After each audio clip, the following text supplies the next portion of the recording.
let's move on to today's agenda. We have a lot of topics lined up for today. The first one is the Azure Virtual Machines. So a virtual machine is an on-demand computing service that allows users to host their applications or systems in the cloud. We have already experienced, right? We have already explored a virtual machine, how exactly a virtual machine looks like and Correct. how we can use it, correct? Correct. And the Azure Virtual Machines are listed under Infrastructure as a Service, IaaS Cloud Delivery Model. Why it is listed under IaaS Cloud Delivery Model? Any idea, Shri? Because it is, I mean, since it is a virtual machine, even though we call it as virtual machine, it is a computer, and we host it on a particular server. Mhm. So all the infrastructure, I mean, all the computers or infrastructure or the hardware part, what we use Mhm. to host application or I mean, be it any application or be it any service. Mhm. So this is categorized under infrastructure because this comes under infrastructure, even on the hardware part. Okay. Okay. To elaborate it further, why it is called as infrastructure as a service? Because Azure will give you part of their infrastructure to you as a user for you to use. Your job is to host application, software, operating system, and do whatever it is needed. The infrastructure part, Azure is totally responsible. If their virtual machine is down, if their hardware component is down, or if their availability zone itself is gone for a toss due to natural calamities, or there is no power backup, it is all their headache. Correct. They are providing with the infrastructure, just like Zoom cars. They will give you their infrastructure. They will give you the car. You are free to use it. You are free to drive that car any place. Subject to you will have to put the fuel. Subject to you should have the driving license. Correct? And you will have to follow all the traffic rules. And if any damage happens to that car, you are bound to pay for it. Pay for it, yes. But the car, the investment part, everything is done by Zoom company. Correct? So that is what infrastructure as a service. So when we say Microsoft Azure VMs are listed under infrastructure as a service, the virtual machine part, that part of the service, Azure is giving you. You go ahead, you use it, whatever you want, you do it. Hardware part, it is my responsibility. I will take care. But the software part, maybe the driver not working, virus came, by installing virus scanner, configuring, doing settings, all those things is your part. You will have to manage. That is what infrastructure as a service. So just for a comparison purpose, the virtual machines, what we refer in Microsoft Azure, are called as EC2, Elastic Compute Cloud in AWS, and Compute Engine. This is the name we refer to, we call it in Google Cloud Platform. Okay. So if you know a little bit of this terminology, the differences, you will be ready to go. You can handle any guy.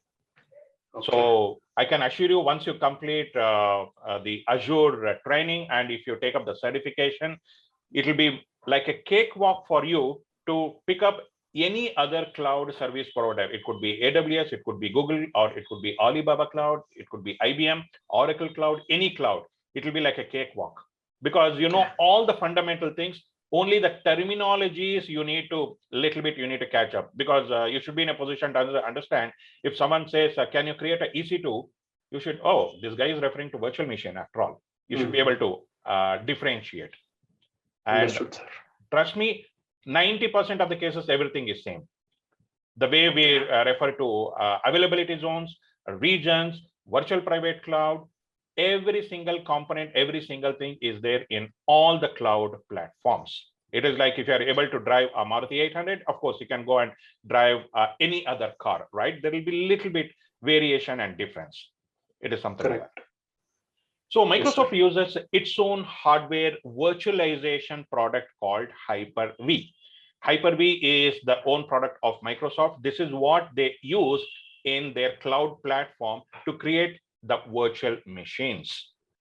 Okay. In case of AWS, it is VMware, what they use.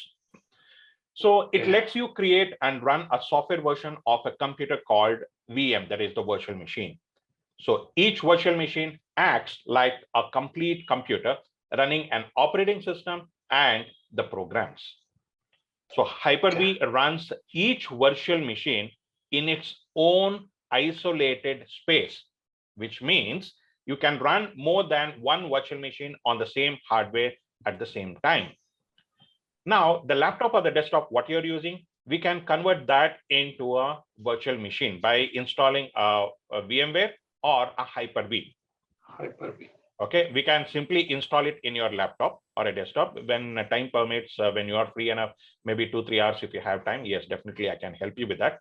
The moment we install a Hyper-V or a virtual machine VMware in your system, in your laptop, that itself becomes like a independent server. Inside that Hyper-V, you can install as many OS as you want, depending upon how much RAM you have and how much hard disk space you have.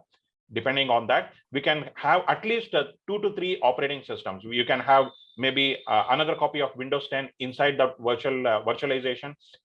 You can have Windows 2019 server, a Linux operating system, maybe one more, maybe Windows 7 also, or Windows 8. You can have all of them. That will be created. Sorry, please go ahead. Sorry, sir. Can we have iOS installed? Is it possible? Yes, if you have an image, yes, 100% it is possible. Okay, but the drivers will be a challenge, I guess. No, that it will be little bit challenging. 100% you can do it. See, what is iOS? iOS is 100% based on Linux kernel. Try to understand. Okay, it's a part of Linux. And what is complete iOS? It is the user interface that they have created. Correct. Okay, the base is Linux kernel. You take any Android mobile phones, the base is Linux kernel. You take your TV remote, Linux kernel. You take your television set, it has got Linux only, Linux kernel. Linux itself is not an operating system, it is just a kernel. Based upon that, they have introduced the user interface. That user interface is called Red Hat Linux, Mandrake, Kali Linux. Okay, Ubuntu, SUSE Linux. SUSE Linux. Okay, that part of user interface is called the Linux operating system. Okay, the base is Linux kernel. So even iOS is based on Linux kernel only. Okay. So Hyper-V runs each virtual machine in its own isolated space. That means if we install Hyper-V in your laptop, maybe you have 500 GB of hard disk, out of which 120 GB goes to your Windows operating system. And the Hyper-V, what we have installed, we might have partitioned saying that about 100 GB for Hyper-V. In that 100 GB, maybe 10 GB, 20 GB, it will isolate for Linux operating system, what you have installed.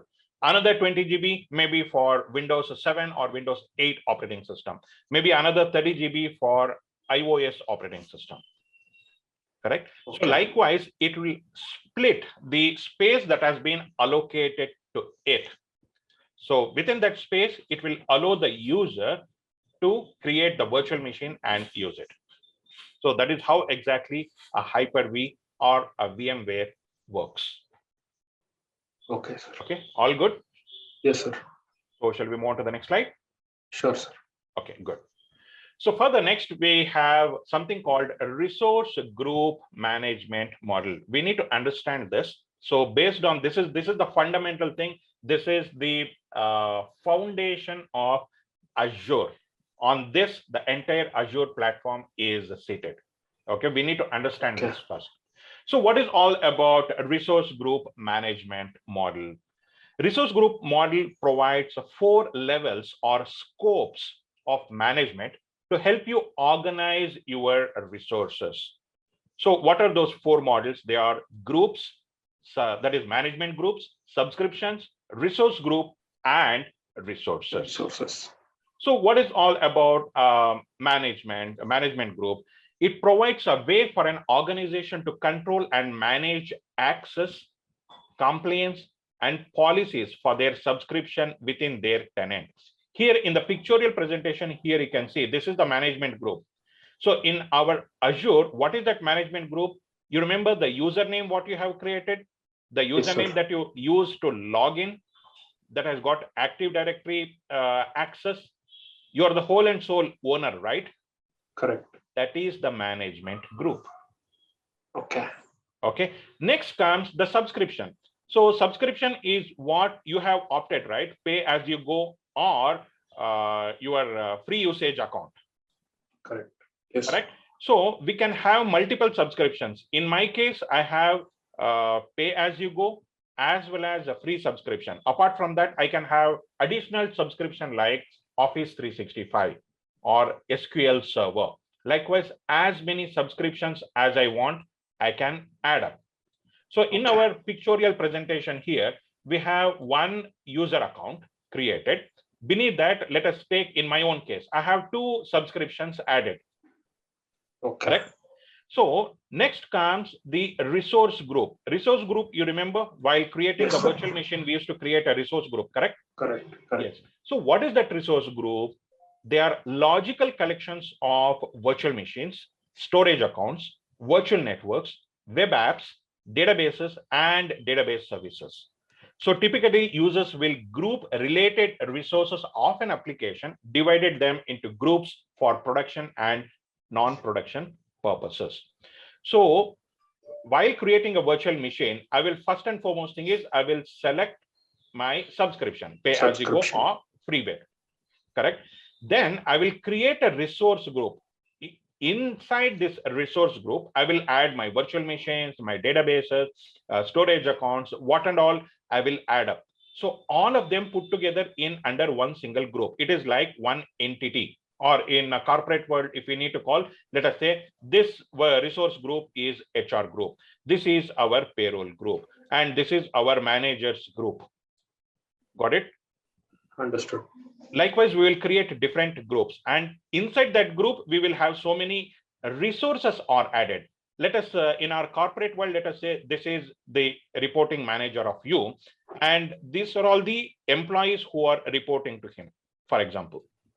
Understood. Got it. So next comes resource. What is a resource? Resource is nothing but an Azure service such as application services, Azure VM, what we create, Azure storage, that is hard disk, what we add, Azure Active Directory. So all these things refer to as a resource. So it means whenever you create a new resource, you are actually creating a Azure service. These are all the Azure services. Okay. Likewise, we have about 200 plus services are available in Azure. It could be our VPC, virtual private cloud, virtual private network, the storage devices, the hard disk storages, and load balancing, what we call it, and the VMware, the virtual machines. Inside virtual machines, there are so many components, the securities, security policies, rules. They are all independent individual services. To be precise, to go in deep, each and every service is an API, application programming interface. And all these resources are created with a JSON script. Okay, tomorrow we will touch upon that because today it becomes too much. So all these resources, when you are creating a virtual machine, you may click here and there, select a drop down with the particular image of Windows or a Linux. You will click next, and you will say, okay, review and create. In the back end, Microsoft Azure, literally, it will write down a software code using a JSON script. It's a scripting language. Okay, in that scripting language, it will literally mention in each and every line, in the line 1, maybe, okay, which region, where should I create this virtual machine, comma, which availability zone. Next, what is the image that I will have to select for this virtual machine? Number 3, should I add any AMI roles, that is access control rights, should I add? So all those things it will write. So for a user like you and me, for GUI, we will just use the mouse here and there. We will go click, we will select the drop down box. We will select whatever the items that we want. But in the back end, Microsoft Azure, it will write a JSON script. And this JSON script is stored in its one of the availability zones. So whenever you are opening that virtual machine, whenever you are accessing that virtual machine, it will literally go and read that JSON script. Accordingly, it will behave. Okay, if you have made any changes in the virtual machine, accordingly that information is also stored, captured. Okay, so all good with resource group and management? Yes, sir. Okay, so we'll move on to the next slide. So we have a lab to perform. We will have complete deep dive into VM virtual machine. Okay. We will keep this for tomorrow. We will be creating a virtual machine, and we are touching upon each and every minute component. We are not just going to select a image and we are not going to say review and create. No, we'll be touching upon all the 6 or 7 tabs which are there while creating a virtual machine. Each and every minute topic we are going to touch upon, we are going to explore, and we are going to learn in detail what is that. There are also a couple of lab exercises we are performing on each and every tab, almost. Okay. Okay, so this topic we will keep it for tomorrow. And next we have the Azure family sizes. What is all about Azure family sizes? So Azure virtual machine comes with various sizes for each instances and are available with several configurations and capacities. So the virtual machine sizes include general purpose, compute optimized, memory optimized, storage optimized, high performance compute, and GPU optimized. So where exactly we see these components? Let me take you to our okay, can you see my screen? Yes, I sir. have moved into Azure console. Yes, sir. Okay, do you see these sizes here? Yes, sir. Okay, we used to select this size, right, while creating a virtual machine. Correct. Yes. Correct. So if we go to the sizes, we have various sizes, right? You see all standard. Yes. If you select all, do you see this general purpose? Yes, sir. And still, if you further scroll down, we have D series. Under D series also we have general purpose. We have next B series. Once again, only general purpose is there. E series, you can see under E series we have memory optimized virtual machine. And once again, F series we have compute optimized. Okay. Further, if we go L series, we have storage optimized.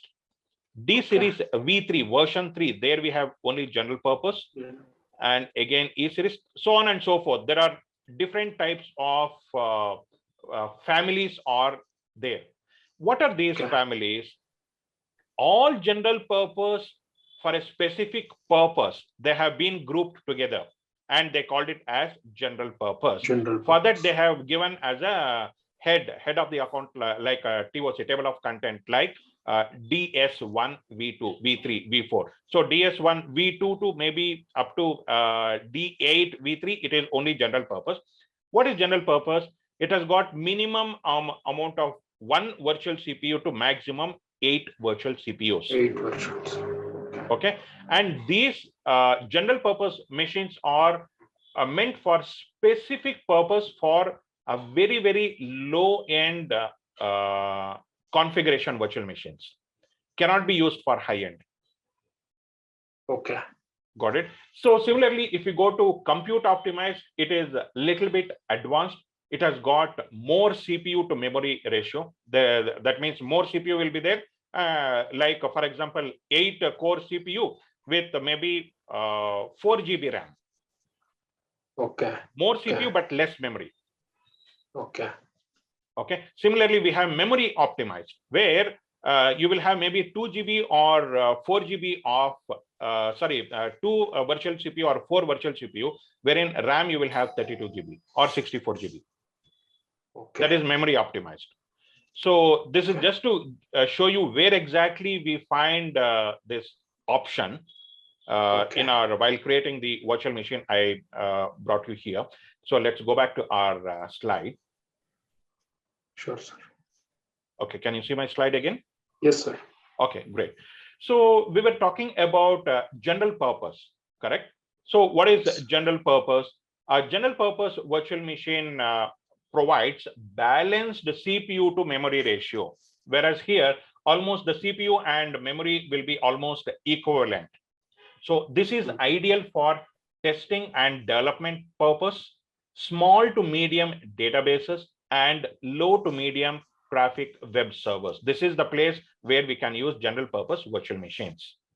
So these virtual machines allow users to run production sites at a very low cost that includes hosting websites. So these virtual machines are referred to as A series virtual machines in Azure. And again, these virtual machines are the only size available in free tier subscription. All other virtual machine sizes are available under pay as you go subscription.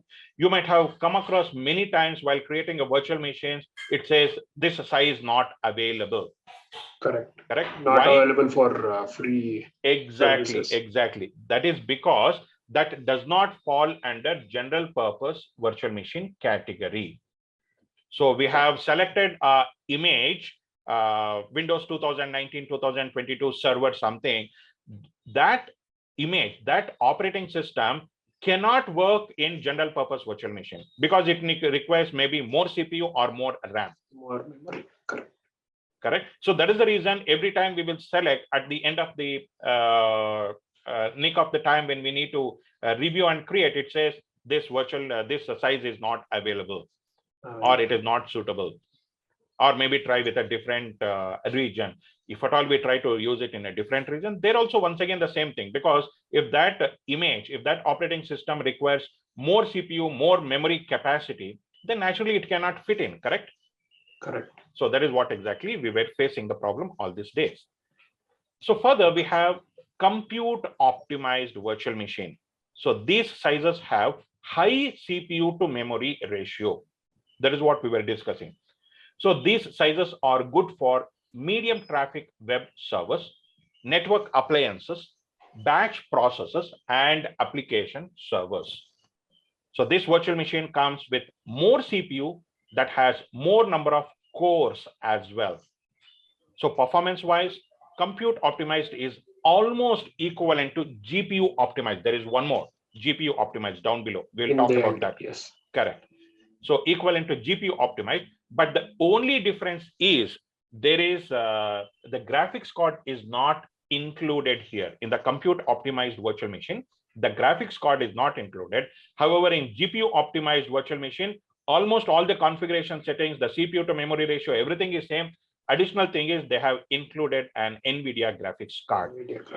So you can use that particular machine for where you need high-end graphics power, maybe for mining, Bitcoin mining, for those purposes. For Bitcoin mining, you need more GPU. So that's the reason in the market, GPU prices shot up. Earlier, it was available for between 18 to 35,000 rupees. Now the pricing is available from 70,000 to 1,60,000, 1,80,000 rupees. Because more number of people, they started venturing into Bitcoin mining. They started having their own rig at their home. So they started accumulating more number of GPUs to use it in their rig. So naturally, demand and supply. There is more demand, supply is less, the pricing got increased. So further, we have memory optimized virtual machines. So sizes offer a high memory to CPU ratio that is great for relational database servers, medium to large caches, and in-memory analytics purposes. So wherever you are using the relational database services, there you need more memory, and the CPU may not be that much needed. Maybe of 2 CPU with 4 core each is more than enough, but you need a 32 GB or 64 GB RAM because more memory usage is there. So further, we have storage optimized virtual machines. Here, this particular size offers high disk throughput and input output. They are ideal for big data, SQL, NoSQL databases, data warehousing, and large transactional databases. So these virtual machines are referred to as D series virtual machines. You remember we were, while checking up, we were looking for V series, A series, N series, right?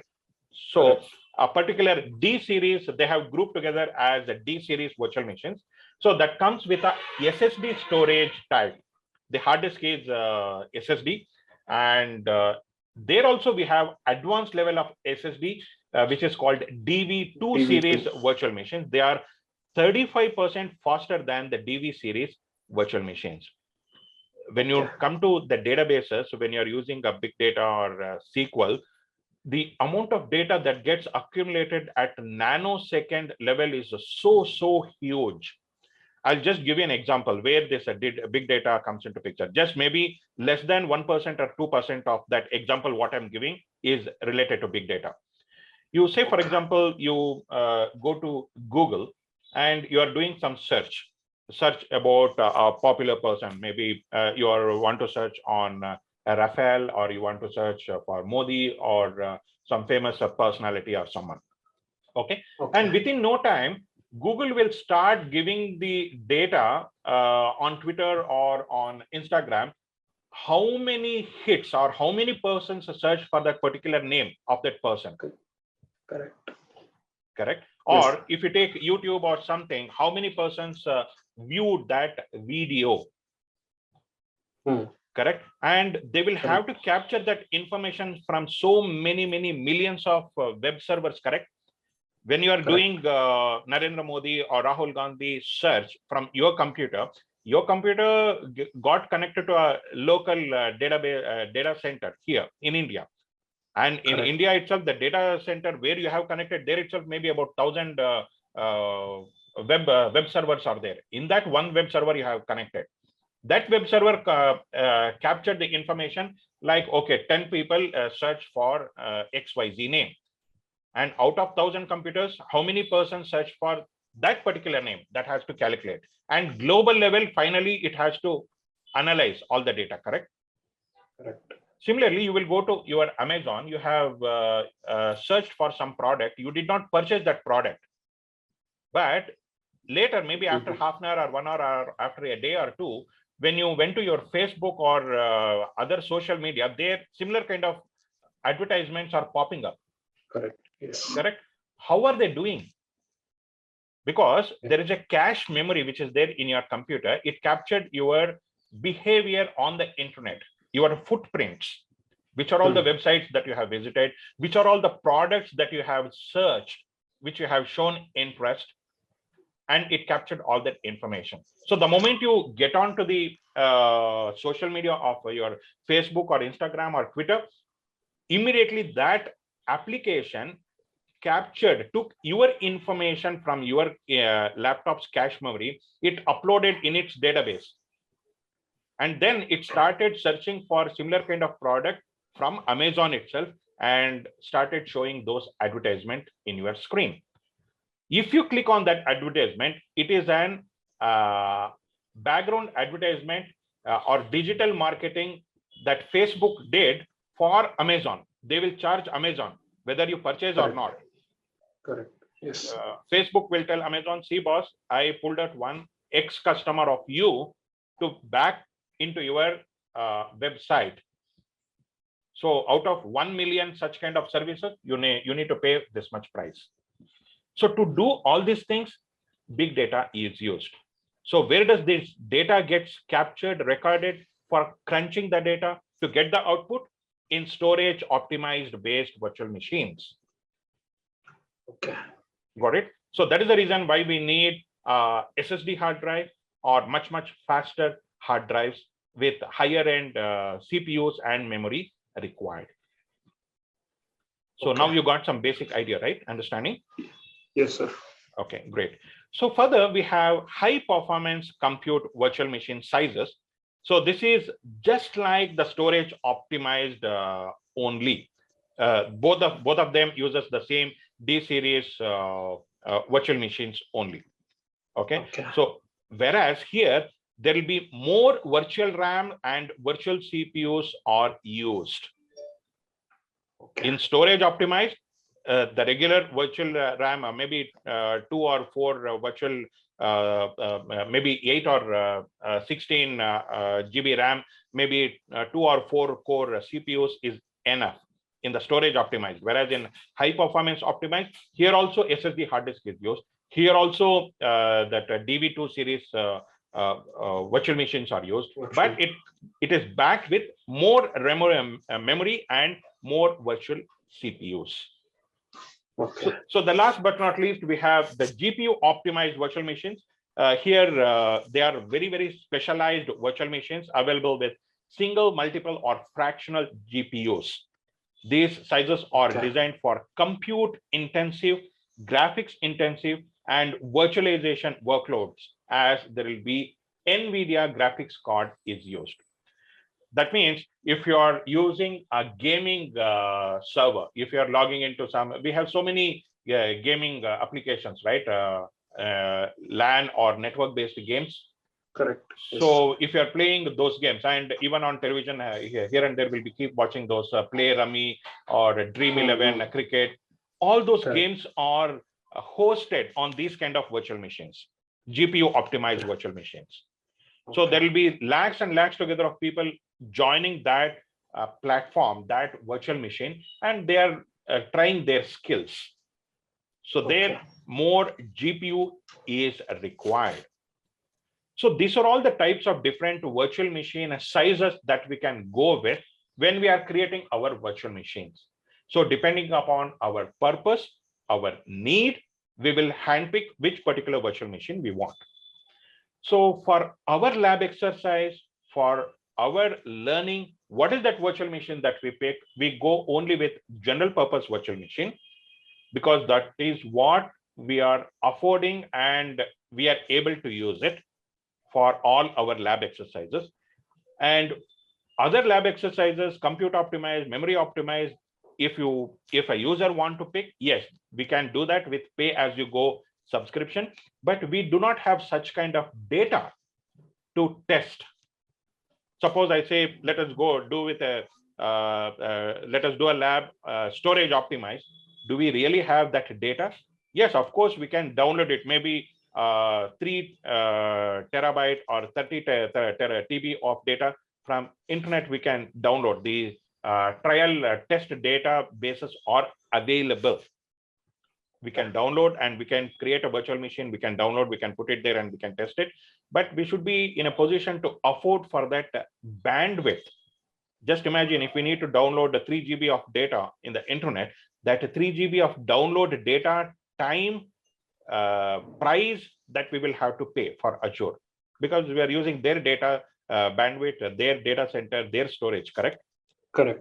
Yes. So we will not be going such a deep thing. These things we can explore, we can do it at our corporate offices where we will have free user account, and where we are allowed to do all this R&D if we are in that specific team. But in our learning curve, definitely will not be able to afford to do it. But we will touch upon wherever it is necessary. All right. So this is all about the virtual machine family sizes. I hope you were able to understand and able to do a comparison. So this is where we go. We will go create a virtual machine.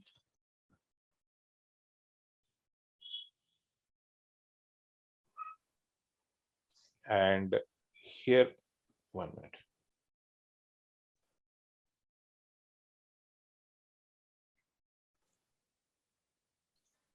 Maybe you'll have to re-log in, sir.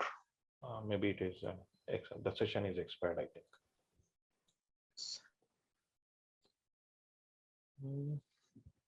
No.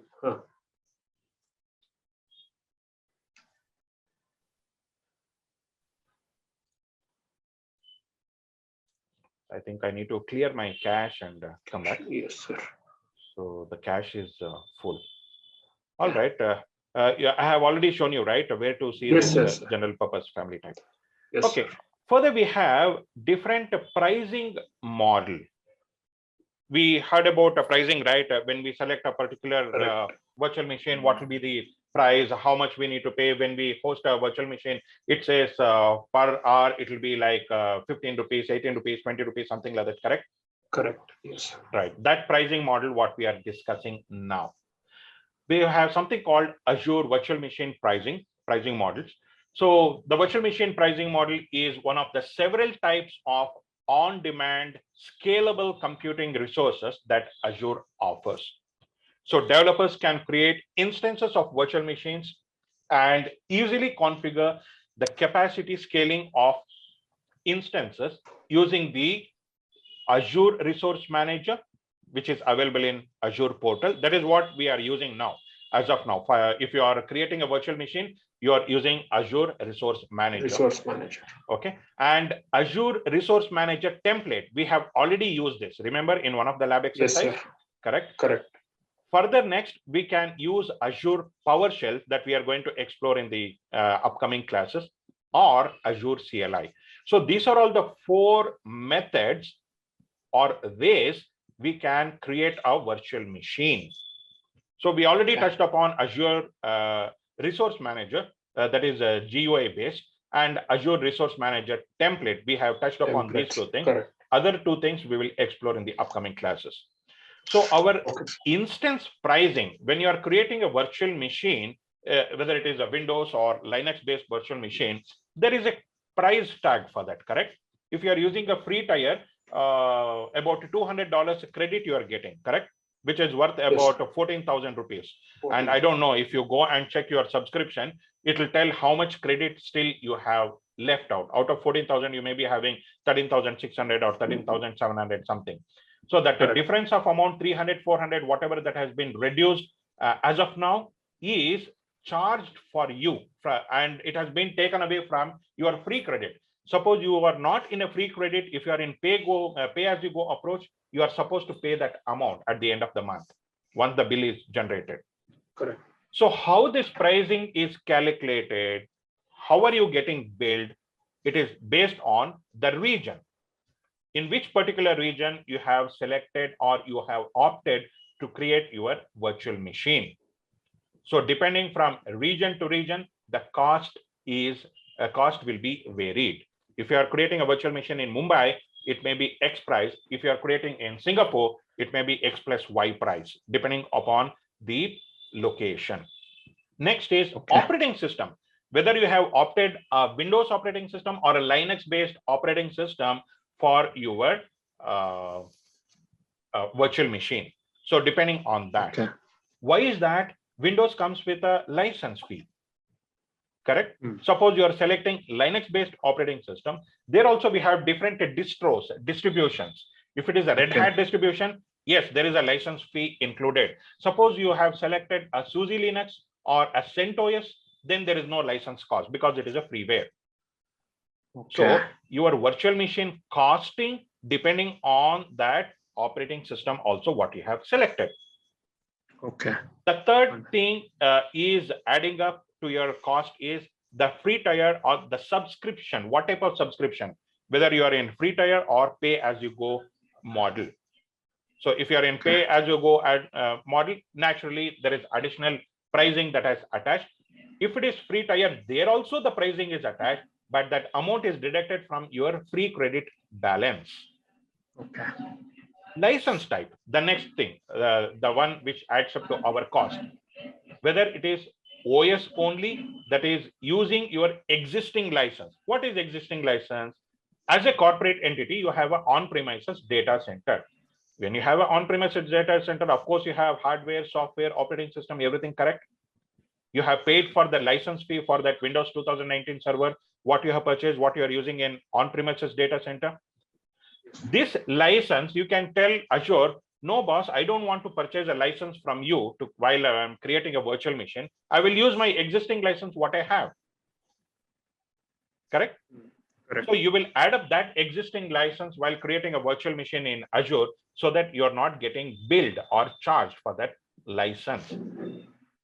So if you do not have, obviously you will end up in paying for that license fee as well. And the last but not least is the instance type or the size of that virtual machine. Just a couple of minutes ago, we have discussed in the previous slide. So what type of instance size that you have selected? So depending upon the size of the virtual machine, depending upon the resources like the CPU, RAM, storage that has been utilized in that virtual machine, based on that, the cost is calculated. So all these parameters are taken into consideration when the costing is made for you. So that is how you end up in paying the money. Okay. Got it? Yes, sir. Okay. So now the Microsoft Azure is a comprehensive collection of cloud-based services and features ranging from infrastructure as a service offering, that is virtual machines, to software as a service, that is Office 365. So with Microsoft Azure, we can see three type of cloud delivery models are available, that is IaaS, what is that virtual machines that they provide. And suppose you have a subscription, Office 365 subscription, that is a software as a service, delivery, what they are offering. So each service has its own pricing structure, and many services are priced based upon the service tier needed and usage needed based on time, bandwidth, and storage consumption. So it is important to understand how Azure services are priced and metered, so that the users can choose the service as needed while still managing costs effectively. So why is this so important? If a client, if you're a customer, or for your own purpose, you need for maybe simple web hosting. If you end up in picking up a storage optimized or memory optimized, what happens? You end up in paying such a huge cost. Same time, you're not utilizing the services. Utilizing the end. Yes. Exactly. So if we know the costing, how we are getting billed, how we can do the cost cuttings, then definitely we can run our business very well, right? So further extending to the pricing model, we have other information like what are all the tiers, the different types of free tier, pay as you go, what are all the different types of pricing models are available. So Azure Virtual Machine offers different pricing models ranging from a free tier to various other options that are based on the usage and the charges. So Azure offers 5 methods of virtual machine instances pricing, each one with its unique benefits. So we all know already what is the Azure free tier account. So it is like many other cloud services provider, Azure also offers free base. There is no difference about it. But here Azure offers a free credit of up to $200. It is a one-time credit what is offered. And this credit is valid only for 30 days. And there are additional extended free services available for 12 months. What are these extended available free services? It may be like a free user account creation and a free virtual private network creation. But to use that free user account, you need to have the Azure account. If that Azure account gets expired in the next 30 days, how to extend that service? Either you will have to create a new user account, Azure account, with all the information what you have provided. Everything should be new. You need to provide a new debit card or a credit card, new telephone number, new email address, new residential address or office address, whatever you have provided. Every bit of information you'll have to provide everything new. Then you can get that benefit of additional 30 days because you are a new entity, new person. Okay. If not, any of the information, if Microsoft is able to capture from you while you are creating the account, then it says, no, you have already utilized the free credit. You are not allowed to use this free account. So even you need to delete or clear your cache memory of your laptop or desktop where you are using. Suppose you are using the same laptop or desktop for creating another user account. So all these things has to be taken care before creating a fresh user account, or you need to convert yourself into pay as you go. Pay as you go. Yes. So what is pay as you go? This pricing model is the most flexible option and is perfect for short-lived workloads or instances that cannot be interrupted. We don't want any kind of interruption. We want to use the full-fledged, all the features available in Azure. Same time, we are not going to use it for a week or 10 days or 1 month or 1 year. We will create, we will use it maybe for next 5 minutes, 10 minutes, half an hour, 1 hour, or within 1 day, we will decommission it. We will delete that virtual machine. Okay, so we are not committing. As a user, we are not committing, but we are willing to throw whatever is the price that you're asking for. That is what it is. So with this pricing model, for every second of a virtual machine resource is active, Microsoft will charge you. So you need to understand, you have created a virtual machine, you're not utilizing it, you're not working on it. You have created a virtual machine, you thought, okay, let me go for a break. Let me come back after some time. And that half an hour, 1 hour, the usage, what you did not do, the virtual machine is running in their infrastructure, you are getting billed. So you should be very careful. So if at all you have created a virtual machine, stop that instance or delete that virtual machine itself. If it is really needed for you to work on that, you don't have time to recreate that virtual machine, you don't want to undergo that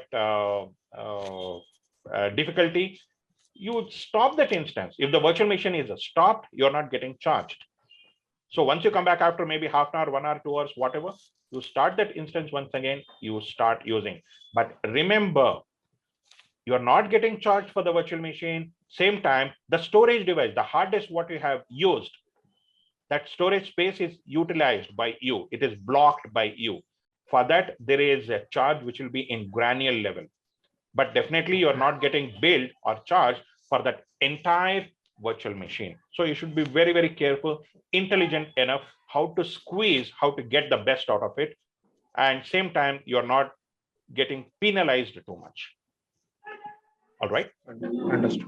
So here in pay as you go, there is no long-term commitments or upfront payments are needed. So users can increase or decrease the compute capacity depending on applications demands and only pay for the specified hourly rates for the instances that are in use.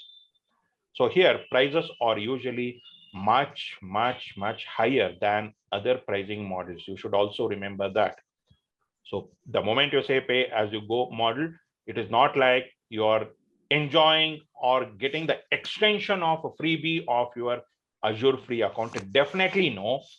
The other 5 models, whatever we have, the reserved instance, spot instances, hybrid instances, comparing to all those models, pay as you go is the highest pricing model. So you should be very, very careful if you are using pay as you go, create whatever the virtual machines, make sure that you will delete all the resources, whatever you have created, and you're not getting billed. Okay. So all good with this slide. Can we move on to the next slide? Yes, sir. Any doubts, clarification? No, sir. Okay. Further, we have spot instances. This is one of the wonderful instance type or the pricing model what Azure had given. So in case of spot instances, Azure can get up to 90% discount. They will provide up to 90% discount on the spot pricing. So how are they able to give 90% discount on spot pricing? Azure data centers have unused capacity. What is unused capacity? Let us say Oklahoma data center or some data center in Africa, South Africa. Okay.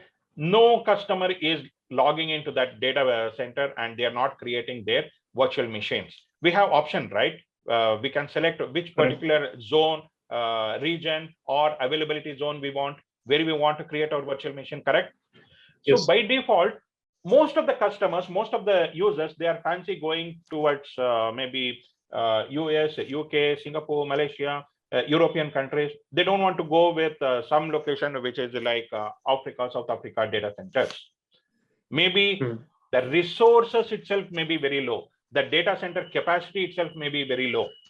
It may not be fast enough, or maybe the distance is too long for you to access that data center. And it's quite a human nature. They will say, why should I go and have my online data center such a far away location? So people will not go for it. So what happens? Azure end up in not utilizing that capacity, that service. So that Azure will give at a discount price. We have seen, right, in maybe Sunday Bazaar, that Bazaar, this Bazaar, Yes, sir. a specific time frame, or maybe the malls, the neighboring the wholesale retail shops available. They'll say if you come after 7 p.m., the vegetables are available at discount price. Correct? So likewise, Azure also offers at a discounted price these unused capacity. So to ensure data centers are being used as effectively as possible, Azure introduced the spot pricing called spot VMs. And here the drawback is, suppose you have opted for, this is like a lottery. They will say that it is these locations, it is available at 90% discount. Whoever wants, you can opt for it. 100 people they asked for, they want this VM. Maybe only 10 persons can utilize that, because only they can offer for 10 people. Okay, so these 10 people, they got this spot instances, they have hosted their virtual machine, they started using. There is a drawback. What is the drawback? Azure can shut down or evict these spot instances at a moment's notice. You have opted for using for 3 months. Within 1 week, they can come back and say that, Shri, we are shutting down this spot instance. You please wind up, you download, copy whatever data you have. We will give you 1 hour's time. After 60 minutes, this virtual machine is no longer available. So what do? This is the drawback. Same time, you are giving 90% discount. It is like you will go to Sunday Bazaar or someplace and you are willing to pick a product at 90% discount, but the MRP sticker is stoned. It is not having box pack. It does not come with invoice bill. We don't know whether it is a genuine or fake. Correct? If a customer is willing to go with that, all those things, yes, nobody stops you. You can go for it. So if the Azure data center needs additional compute capacity, or the current price is higher than the initially agreed price. Let us say they said $100 worth usage for 1 month, we are offering at $10. You will say, okay, go ahead, you will take it. Within 15-20 days, Azure realizes that $100 worth is now $200. There is so much of demand. And they'll come back to you and they'll say that, sorry, boss, we want to wind up this, and whatever you have used is good. And please take all your backups, and you no longer have any kind of access. So this one drawback is there with spot instances. Same time, we will get 90% discount. What are the features of this? There is no long-term commitments or upfront payments are needed. So when you're opting for these virtual machines, at the end of the month or that cycle, billing cycle, you will get the bill, you will pay for it. No SLA for instances. There is no service level agreement from Azure side. It can be interrupted by Azure with a few minutes notice so that the users can gracefully shut the VMs. So it is very difficult to run production workloads on spot instances, as there is no assurance of long running of virtual machines. So you cannot run your production environment, production data centers or virtual machines servers, you cannot run, because there is a very, very high risk factor. They are perfect for testing purposes and can be used for those services that can be quickly resumed. Let us say you are in a software development, the development team, they have designed, completed the software. Now they want to do the testing. You need not to go for pay-as-you-go approach where you end up paying huge cost. In those cases, you can opt for spot instances. So these are all some salient features of Azure spot instances. All good? Yes, sir. Okay. Further, we have hybrid instances. Usually running Windows virtual machine is typically more expensive than Linux virtual machine, which we have already discussed, right? We have a broad idea about it. Is that correct? So because of operating system licensing expenses, this is the main reason why Windows virtual machine are typically more expensive than Linux virtual machine. So when you run your Windows anywhere, you must have a license to do so. What is Windows anywhere? That means you are hosting your virtual machine anywhere in any part of the cloud, correct? So you are literally carrying your Windows operating system in any part of that availability zone. That is what it is, Windows anywhere. So if your organization already has an existing on-premises servers running Windows that you intended to move into Azure cloud, You can use your current on-premises Windows license to pay a reduced rate. To get this option, you will have to contact the Microsoft team, negotiate with them, tell them this is the license what I am already having, so I do not want to pay for it. So this is what it is. So these are all the pricing models that are available with Azure pricing. So if we are good with it, so we will move on to the next slide. Yes, sir. Please bear with me. Today we have a little bit of theoretical thing.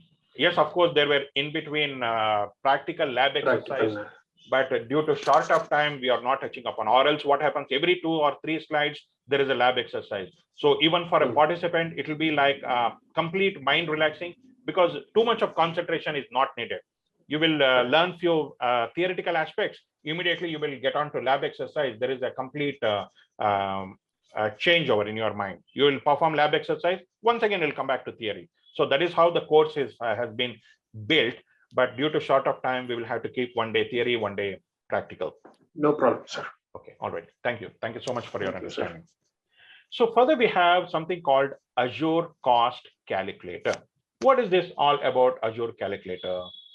Azure Cost Calculator is a free cost management tool that can help users to estimate the cloud cost for a new Azure deployments or variations of existing workloads. So Azure Pricing Calculator is a tool you can use to gain real-time cost estimates of your services. So you can customize these estimates with personal configurations for greater accuracy, can access and modify the estimates through a central dashboard. So to make it simpler, in the couple of slides before, we have discussed about the pricing models, correct? Pricing models, yes, and the resource group and the type of subscriptions available, correct? Now, yes, sir. We want to create a virtual machine that comes well within maybe $500 per month. How to do it? There are many ways and means. So by default, when we go with the Azure Resource Manager template, it will pick all the default configuration settings that are available. It says, okay, 2 GB RAM and 2 virtual CPUs and maybe 200 GB hard disk, SSD hard disk, like that. But we want to do the cost cutting. Using this cost calculator, we can either add or remove the resources that has been already added by default. So before even we say review and complete that virtual machine setup, we will know what is the pricing. So we can either scale up or scale down based upon our requirement. We can say, no, why do you need 2 virtual CPUs? 1 CPU is enough. I know this web service, the web server what I'm hosting, 1 CPU is more than enough. It will take care. Hey, why do you want 4 GB RAM? 2 GB RAM is enough. Why do you need 200 GB hard disk? 30 GB is enough for my Windows operating system. Maybe I will keep another 20 GB extra. 50 GB is more than enough for my virtual machine. So you're not paying unnecessarily for that 150 GB of extra storage that was added, because it has all are grouped together as per the sizes, right? Virtual machine size. So in that virtual machine size, what happens? It has already given this is the configuration available, but I don't want such a huge one. Even the barest minimal, low cost, low budget virtual machine, what they have provided, even that is also highest for me. I don't want to go with that. So I can do the cost cutting. I can reduce the size. I can reduce the resources that are added. I will get to know what is the pricing, and accordingly, I can go for it. I can say, why should I go for East zone? I will go for West zone. I can change my region. So the moment I change the region, the pricing changes. So even before creating that virtual machine, we will know what is the costing. What is that we are going to pay for it. So accordingly, we can break down that cost and we can bring it into our budget. That is what all about Azure Cost Calculator. There is a lab exercise, wonderful lab exercise we are going to perform tomorrow. Okay. So the Azure Cost Calculator provides several capabilities that includes see all Azure products and services with a short description and a link to product page. Next, customize the services you wish to include per your storage requirements. resource consumption, performance expectations, and the budget.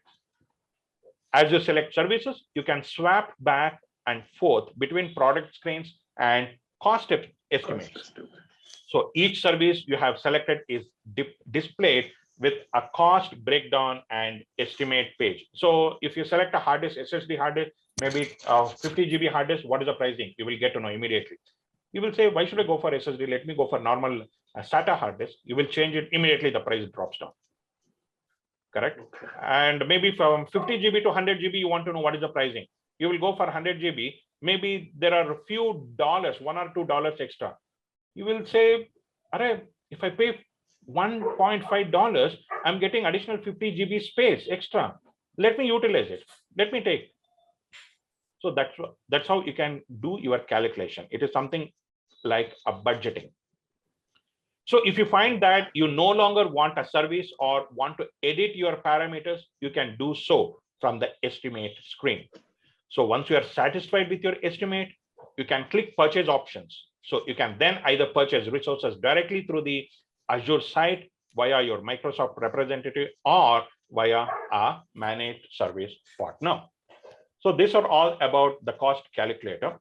And next we have a lab exercise to perform that we will target it for tomorrow. Okay. And we have additional few more slides are there. If you are good with it, we'll go ahead, because all are theoretical aspects. Is it too much for you for today? Is it okay? Let me know. Okay. I think we are only left with like another 5 or 7 minutes. Correct. If we can finish with that time, then we can go ahead with. We can finish it. We can finish it, Sri. My concern is just for the sake of completing the task, I'm not the person who will take it, because see, we have all are important topics. We cannot neglect. So we have Azure load balancer, types of load balancers available. Okay. And yes, once again, we have lab exercise. This is another separate topic. Just for the sake of completing for today, I don't want to push it, because it should not happen too much for you also. Because any theoretical aspect, if it becomes too much, even I had undergone these learning curve, learning stages, even I know how difficult it is. So definitely we can keep it for next day. If you are okay with it, I can run the slide, because I don't want to push too much of theory at a time, because all these things are very important. We are going to touch upon, we have, if we cover this topic also today, we are covering 3 topics, 3 lab exercises that we are going to perform tomorrow. Or else we can perform 2 lab exercises tomorrow. If the time permits, then we can come back to the same slide once again. We can do the theory, then we can go to lab exercise. This will be a wonderful lab exercise. We are going to replicate the Amazon, Flipkart, e-commerce sites, how exactly they manage their resources. The same thing we are performing in the load balancer.